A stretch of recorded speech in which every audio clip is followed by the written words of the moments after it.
এই ম্যাচের আগে জয়ের আশার কথা জানিয়েছেন জামাল ভুঁইয়া। তিনি বলেন, র্যাঙ্কিং নিয়ে চিন্তা করি না, আমাদের ফোকাস ম্যাচ জিততে হবে। আপনি যখন বড় ভাইয়ের বিপক্ষে খেলবেন তখন সবসময় জিততে চান, তাই না?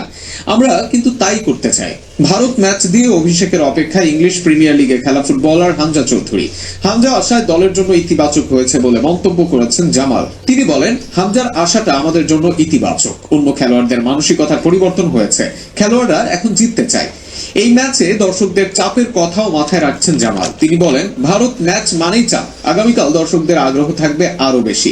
আজ বাংলাদেশের সম্ভাব্য সেরা একাদশে গোলকিপার হিসেবে থাকবেন মিতুল মার্মা, তা অনেকটাই নিশ্চিত। তার সামনে বেশ শক্তিশালী ডিফেন্স সাজাবেন কোচ কাবরেরা। প্রবাস থেকে দেশে আসা তারিক কাজীর সঙ্গে দলের ভাইস ক্যাপ্টেন তপু বরবর্তন করে স্বপ্ন দেখছে বাংলাদেশ ফুটবল ভক্তরা। আজ সন্ধ্যা 7:30 সেই স্বপ্ন পূরণের দায়িত্ব জামাল হামজাদের। যদিও হামজা আশায় যেমন খুশি ভক্তরা, তেমনি ইতালি প্রবাসী